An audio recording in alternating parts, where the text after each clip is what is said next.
Is the United States leaving the United Nations? Because President Trump announced just a few days ago, he announced the establishment of a new organization called the Peace Council. This organization will never be just in Gaza, but will be present in all conflict areas around the world. The entire world is on the table.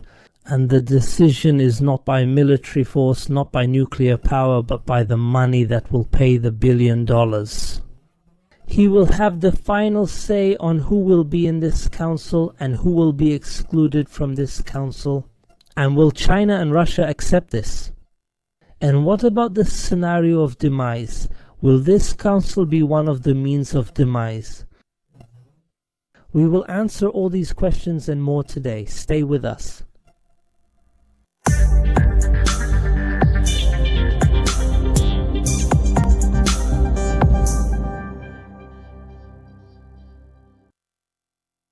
Dear viewers, peace be upon you and God's mercy and blessings, and welcome to our program today in this renewed meeting, God willing, from the series of opinion episodes. During the past few years, everyone in the world has been talking about the need to reform the United Nations.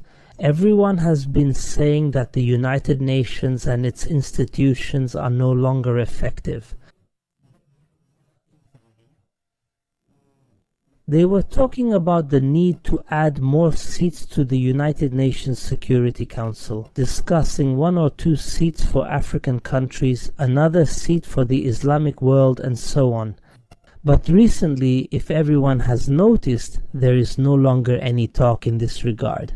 Even Turkey and the Turkish President Erdogan, who used to strongly criticize the lack of a seat representing Islamic countries, and who used to say a very famous phrase, "The world is bigger than 5."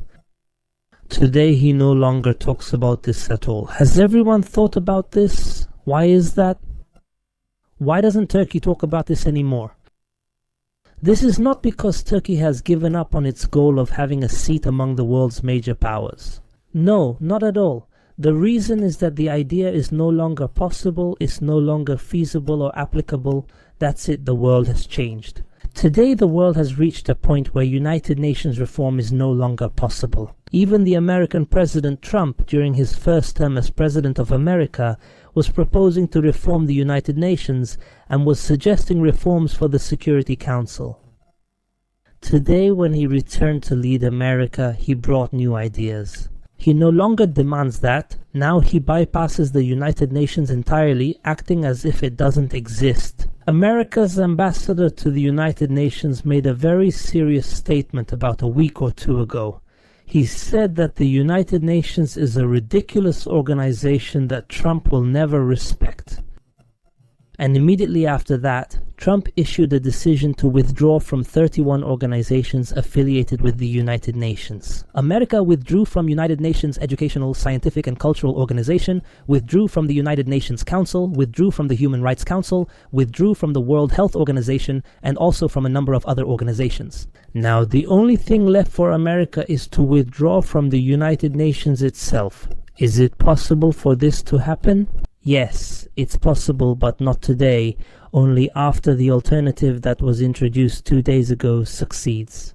Dear viewers, Trump announced the establishment of the Peace Council. Did you notice this decision, dear viewers, or not? Maybe no one noticed it because it's now connected to Gaza. The announcement of this council came under this title, or in this way, the Peace Council to resolve the conflict in Gaza. Everyone here thinks it's about Gaza, but in reality it's a new council that will replace the United Nations. It will start with Gaza, then move on to resolve all conflicts. Pay close attention. Trump's plan now is for this council to be a potential alternative. The United Nations, this council is not just talking about Gaza. Today, this council defines itself as an international organization seeking to promote stability, restore good and legitimate governance, and ensure lasting peace in all areas affected by conflicts. That means not just in Gaza. Gaza will only be the beginning. After that, it will move on to resolve other conflicts in Sudan, Yemen, Somalia, and other countries. Trump will be the permanent president of this council. That means even if he is no longer the president of America, Trump will remain the president of this council. Trump is the one who will decide which countries will be members of this council.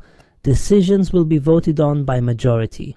The membership term for countries will be set at 3 years, except for countries that contribute more than $1 billion. They will be able to remain as members of the council. That means if the United Nations considers all countries equal, whether they are poor or rich, large in size or small, this council will put money first. The rule is you pay $1 billion to be a member of the council and you get the right to vote within the council. Who will pay the $1 billion? It will have a bigger role in decision making, and it will have the advantage of having investments and influence in conflict areas.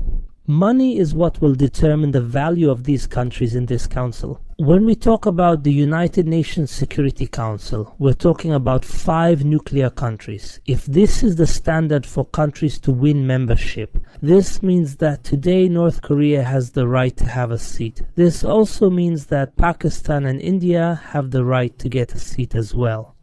We might find other countries declaring that they possess nuclear weapons just to win membership, like Iran, for example, which could announce at any moment that it has nuclear weapons. Trump ignored this and set a different standard, which is money. Trump has now invited 60 countries to become members of this council. But so far, about 16 countries from around the world or from these 60 countries have been revealed. For example, we find Egypt, Turkey, Pakistan, Saudi Arabia, Russia, India, Brazil, Jordan. 16 countries have been revealed and the rest have not been disclosed yet.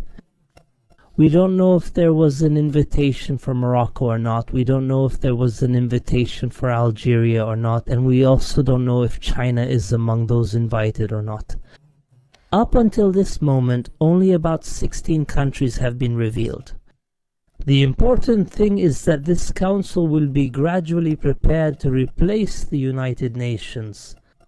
If the world order is collapsing now, and there will be absolutely no alternative to this world order, because now the Americans must move forward with this council, which will establish a new global policy, one that will recognize this multipolar world order, but under America's leadership and under the personal leadership of Trump, not just America.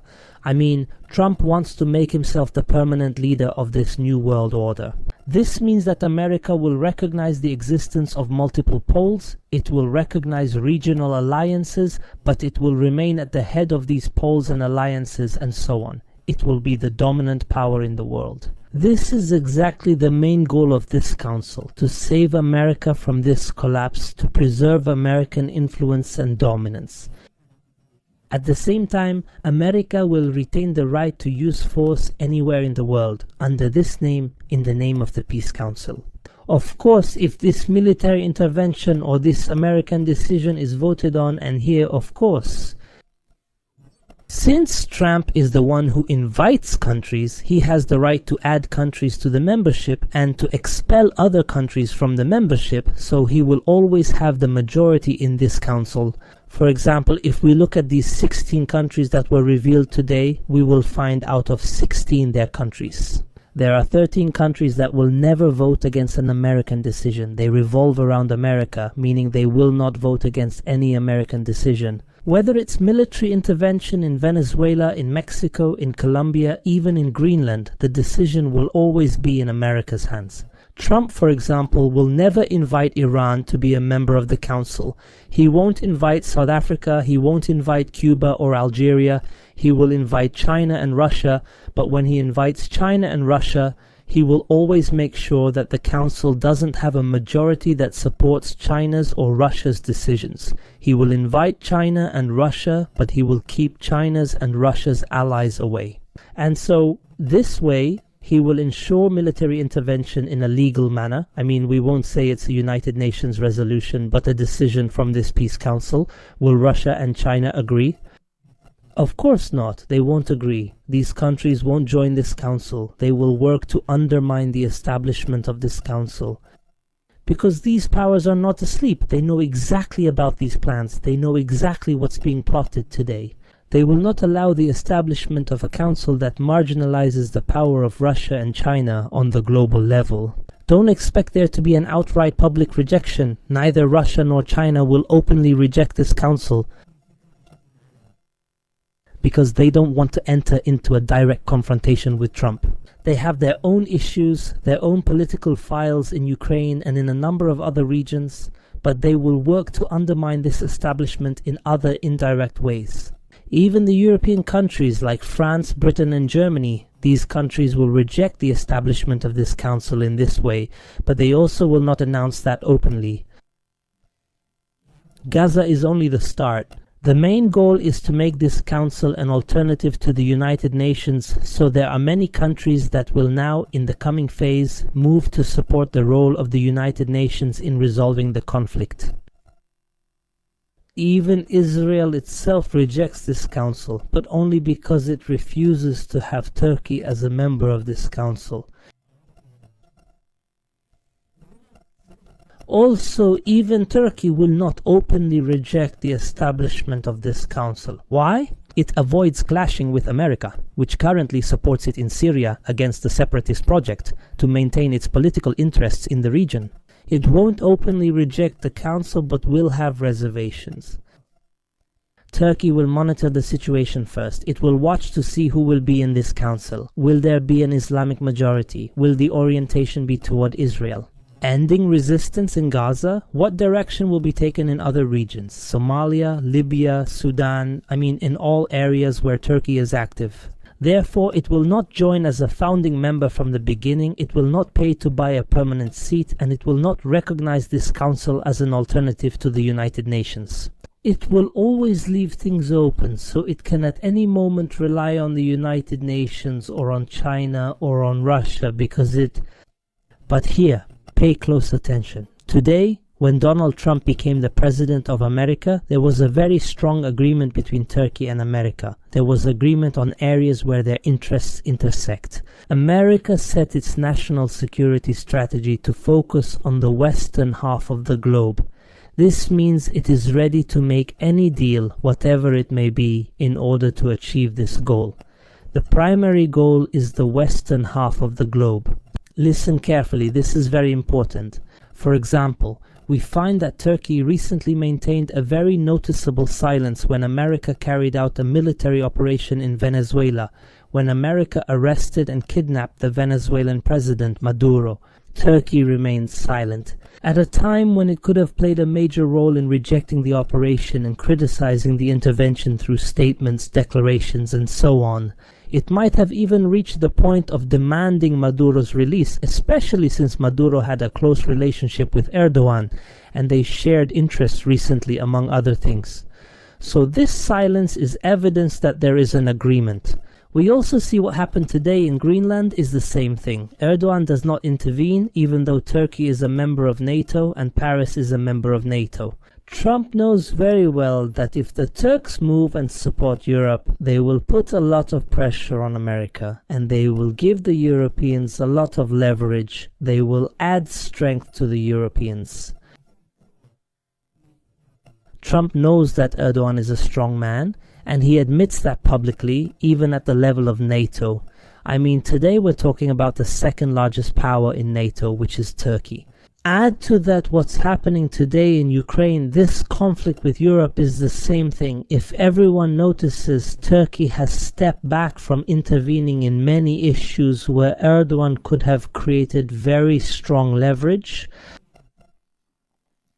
So what is the exchange for this exchange? That America also turns a blind eye to any Turkish moves in the Middle East? We saw American political support for the regime Ahmad al-Shari in Syria. When Bashar al-Assad's regime fell, there was praise from Trump for this new regime.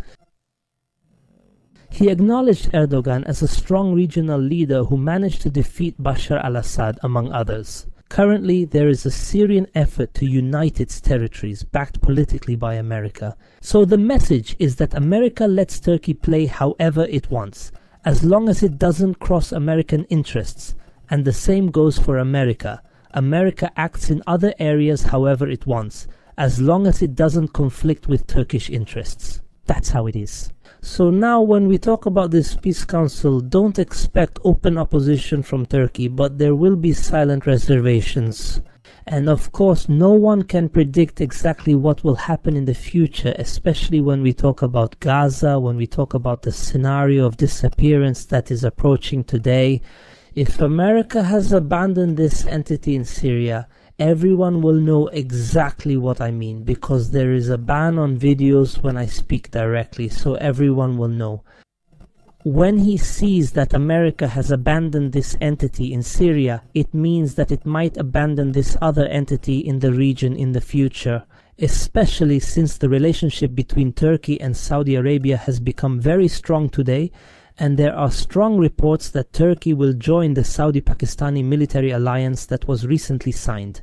This means that we will witness an alliance of three powers: the military and political power of Turkey, the financial power of Saudi Arabia, and the nuclear power of Pakistan. So the important thing is that there are very significant circumstances being prepared today for great things to come. Wait, maybe the announcement of the Peace Council will bring great good to the region one way or another. That's all for now, dear viewers. Don't forget to subscribe and hit the like button. Peace be upon you, and see you next time.